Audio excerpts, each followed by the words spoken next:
Akira è il capolavoro assoluto di Katsuhiro Otomo, non solo uno dei pilastri incontestabili del manga giapponese, ma una delle opere che hanno ridefinito l'immaginario visivo e narrativo di un'intera generazione di autori. Per capire la portata del suo impatto, basta citare due nomi: Naoki Urasawa, il creatore di Monster, e Yukito Kishiro, autore di Battle Angel Alita. Entrambi in modi diversi hanno riconosciuto in Otomo una fonte di ispirazione imprescindibile. Nel 1982, sulle pagine di Young Magazine della Kodansha, fa il suo debutto Akira. All'inizio è solo un manga sperimentale, ma nel giro di pochi numeri diventa un fenomeno culturale destinato a superare i confini del Giappone. La consacrazione arriva nel 1988 con l'adattamento cinematografico che ancora oggi viene considerato una delle vette più alte mai raggiunte dall'animazione mondiale. Un film che da solo ha influenzato opere come Ghost in the Shell, Alita e Neon Genesis Evangelion. E per capire quanto questa eredità sia ancora viva, basta fare un esperimento molto semplice. Guardate Stranger Things dopo aver letto Akira. Noterete immediatamente delle risonanze, delle idee visive e narrative che sembrano emergere direttamente dalle pagine di Otomo. È quasi impossibile non vederle. La sua impronta attraversa fumetti, cinema, videogiochi, musica. È un'onda che non ha mai smesso di propagarsi. Akira è l'opera fondativa del cyberpunk giapponese. Parliamo di un sottogenere della fantascienza che unisce tecnologia avanzata, crollo sociale e pessimismo esistenziale. Ma in Giappone il cyberpunk assume una forma diversa, più criptica, simbolista, caotica. Non si limita a immaginare il futuro, lo trasforma in un linguaggio visionario, quasi iniziatico. Sebbene il semivisivo sia già intuibile nel film Birds City di Sou Ishii, è sulle pagine di Akira che questa corrente prende davvero forma. E quando l'opera arriva in Occidente, l'effetto è un'esplosione, letteralmente. I lettori americani vengono travolti dall'estetica radicale di Tetsuo e Kaneda. Akira non solo fa conoscere il manga su scala globale, diventa il primo caso in cui una major statunitense, la Epic Comics del gruppo Marvel, pubblica un manga giapponese per il grande pubblico. Qui avviene anche una piccola rivoluzione tecnica. Il colorista Marvel Steve Olive sperimenta per la prima volta la colorazione digitale delle tavole, cambiando per sempre il modo di fare fumetto. Dire che Akira ha trasformato il panorama internazionale non è un'iperbole, è un dato di fatto. Se oggi il manga è un prodotto globale, lo si deve in parte alla forza con cui quest'opera ha sfondato la porta del mercato occidentale. Otomo crea Akira in un Giappone all'apice del boom economico post-bellico. È un periodo di investimenti forsennati e lo si vede chiaramente nel film del 1988 realizzato con un budget enorme per l'epoca.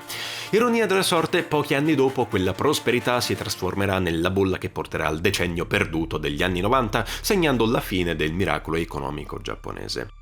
La storia di Akira inizia con un'immagine che tocca il nervo scoperto più profondo della memoria collettiva del Giappone. Un'esplosione immensa, evocazione diretta dei traumi atomici del paese. Nel manga, questa deflagrazione avviene il 6 dicembre 1982 e dà il via alla Terza Guerra Mondiale. Non è solo un incipit spettacolare, è una dichiarazione di intenti. Otomo apre la sua saga riesumando la ferita che ancora oggi segna l'immaginario del suo popolo. Negli anni in cui Akira prende forma, il Giappone vive ancora sotto l'ombra lunga di Hiroshima e Nagasaki. Il paese è rinato economicamente, sì, ma psicologicamente porta addosso cicatrici che nessuna crescita economica può cancellare. E mentre la guerra fredda si avvicina al suo epilogo tra l'89 e il 91, il terrore di un nuovo disastro nucleare resta vivo, forse più vivo che mai, anche perché a differenza del 1945, ora la bomba non è più un'esclusiva degli Stati Uniti. Il mondo intero è seduto sopra un arsenale pronto a cancellarlo. Otomo non ci introduce semplicemente a un rischio, ci immerge direttamente in una realtà possibile, una distopia che ha radici molto più concrete di quanto sembri.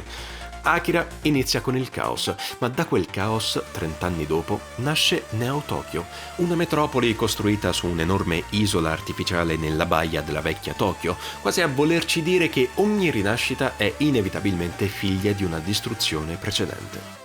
A prima vista, Neo Tokyo è un monumento alla modernità. Grattacieli che sfidano il chilometro di altezza, neon ovunque, infrastrutture ciclopiche, ma basta abbassare lo sguardo per vedere cosa c'è davvero. Una città marcia. Strade affollate da gang, traffici di droga, prostituzione minorile, quartieri governati da bande di motociclisti che sembrano figli diretti del caos post-bellico. Uno di questi ragazzi è Tetsuo Shima, membro della banda guidata dal carismatico, impulsivo e testardo Shotaro Kaneda. Una notte, durante una delle loro solite scorribande, il gruppo entra nelle rovine della vecchia Tokyo, quel luogo zero dell'esplosione di 30 anni prima. Ed è significativo che proprio lì, tra i resti del trauma nazionale, questi ragazzi commentino quanto deve essere stato terribile ritrovarsi in quell'incubo. Ma allo stesso tempo parlano dei piani del governo, radere tutto al suolo per costruire gli stadi delle prossime Olimpiadi. E qui Otomo ci punzecchia in modo sottile ma feroce. Forse è una lettura personale, ma il messaggio sembra evidente. L'essere umano tende a coprire i propri errori, a costruirci sopra, letteralmente. Ciò che dovrebbe essere un luogo di memoria e ammonimento diventa un progetto urbanistico. La tragedia scompare, sepolta sotto il cemento. Non è un caso che Takashi, il misterioso bambino dell'esperimento governativo, rivolga a Kaneda quella frase sprezzante. Cosa ci fai in mezzo a questa spazzatura? Non si riferisce solo alle rovine, si riferisce alla nostra capacità di cancellare ciò che ci spaventa, anche se così facendo lo condanniamo a ripetersi. Ed è proprio lì, tra macerie e fantasmi del passato, che la storia accelera.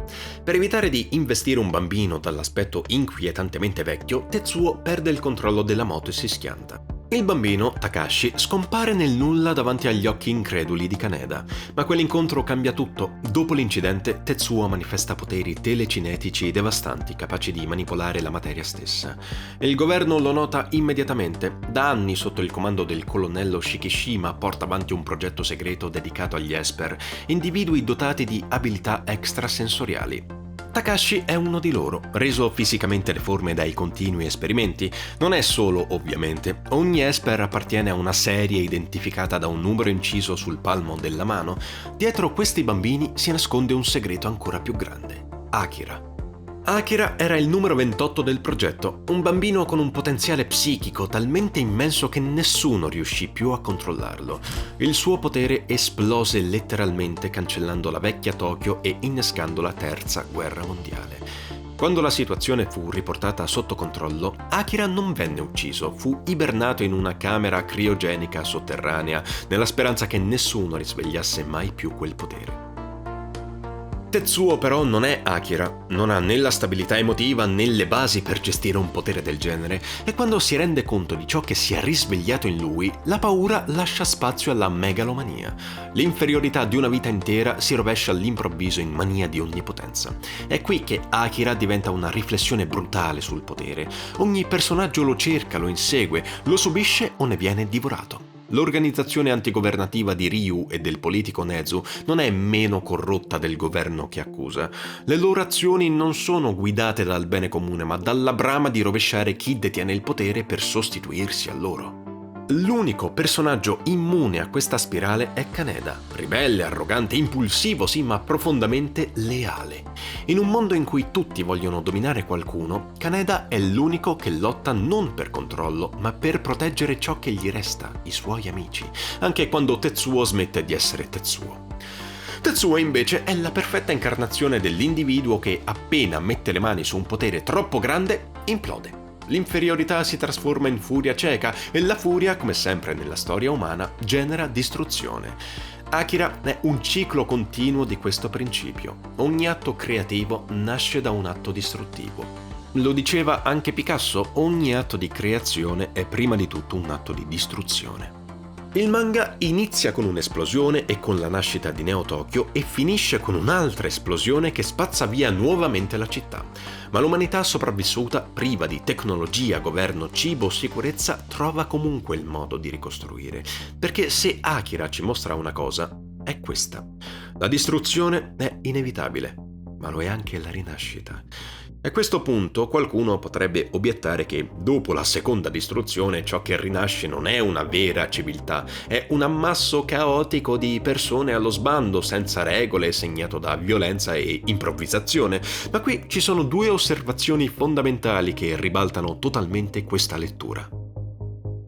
La prima, Neo Tokyo non era affatto una società sana, era solo truccata meglio. Grattacieli scintillanti e tecnologia vertiginosa non bastano a coprire una struttura marcia. La corruzione, la delinquenza, l'abuso del potere erano già lì radicati nel ventre pulsante della città. Ciò che nasce dopo la distruzione può sembrarci primitivo, povero o caotico, ma non è necessariamente peggiore di ciò che c'era prima, è solo più sincero. La seconda non è l'estetica della rinascita a contare, ma il suo principio. Che sia una città futuristica o un villaggio improvvisato, ciò che importa è che qualcosa nasce, che nulla viene cancellato davvero, che anche dopo la devastazione totale, nel manga come nella storia reale, la vita trova sempre un modo per riprendersi lo spazio perduto. E più grande è la forza distruttiva, più sorprendente è ciò che germoglia dopo. Questo è uno dei messaggi più poetici che Akira lascia a chi lo legge. Non importa quanto la vita possa colpirci, non importa quante volte ci ritroviamo schiacciati da eventi che sembrano senza via d'uscita, la capacità di rialzarci è sempre lì, sepolta ma intatta. La notte può sembrare interminabile, soffocante, senza spiragli, ma ogni notte, anche la più nera, ha il suo mattino e sta a noi decidere se quel mattino sarà solo un altro giorno qualunque o l'inizio di qualcosa di nuovo. Beyond All.